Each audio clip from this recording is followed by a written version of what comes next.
a feat only achievable when 1/5 of the entire nation's population watch a film. In South Korea, which has a population of 50 million, only 19 Korean films have drawn at least 10 million admissions as of today in 2021. The power that determines a movie's commercial success, the number of moviegoers. Let us tell you about it now.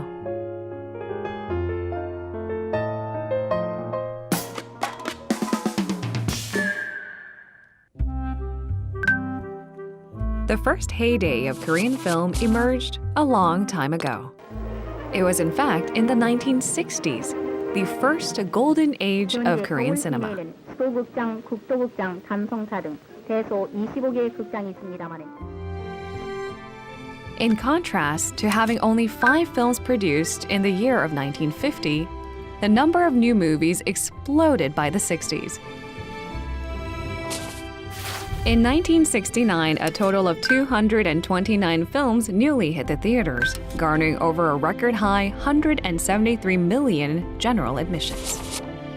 Considering that Korea's population was about 30 million at the time, it technically means that each person would have had to watch a film in theaters at least 5 times per year. Isn't that astonishing? The 1960s was technically the period when Koreans loved to watch films the most. Can you believe it? Not for me. Then what kind of films were there? Love Me Once Again took the center stage. A film that depicted 2 women's unconditional love and affection for a man. It was released in July of 1968 and has become the most commercially successful film in all of the 60s.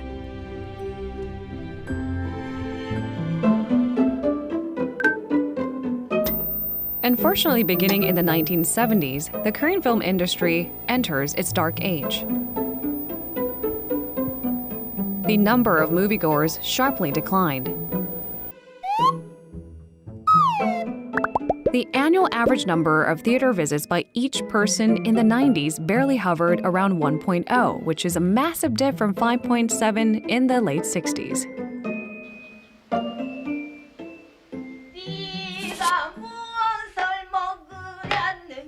What reversed this stagnant atmosphere was the emergence of Seopyeongje, a new film by Korea's then biggest star film director, Im Kwon-taek.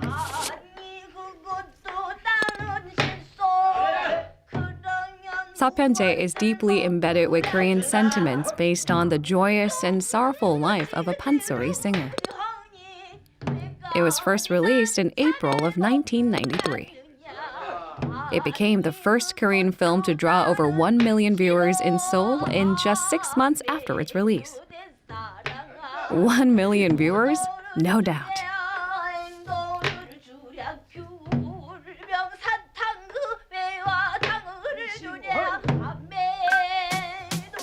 The signal of Korean cinema's revival sparked by Seopyeongje had fully bloomed by the late 90s with the opening of multiplex theaters. And the film Shiri is the one you need to pay attention to. Now there's a new film in lights. Korean film Shiri has beaten Titanic in ticket sales and is quickly on its way to becoming the #1 film in Korean history. A 1999 film on inter-Korean espionage. It was a massive commercial hit that kicked off the history of big-budget Korean-style blockbusters. It garnered 2.4 million in Seoul and 5.8 million viewers nationwide. It created a pleasant new wave for Korean cinema.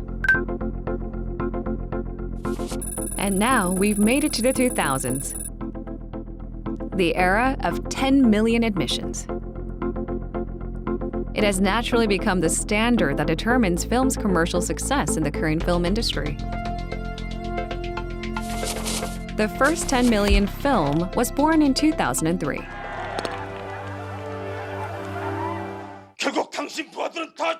Silmido, directed by Kang Woo-seok, was inspired by the real tragic story of special spies whose mission was to infiltrate North Korea.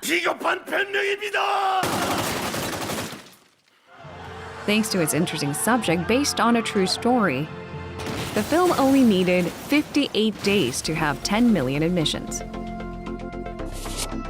태극기, a movie based on the Korean War, became the second film to have 10 million general admissions in 2004. It was a feat achieved 19 days faster than Silmido. Ranging from The King and the Clown to The Host, The Thieves, Roaring Currents, Train to Busan, Along with the Gods, and Parasite. A total of 19 films have made the exclusive 10 million admissions club. Roaring Currents was seen by most viewers, among them with a total number of admissions of 17.6 million. And the most recent film, it's a no-brainer, right? Parasite, which swept the Cannes International Film Festival and the Academy Awards in 2019.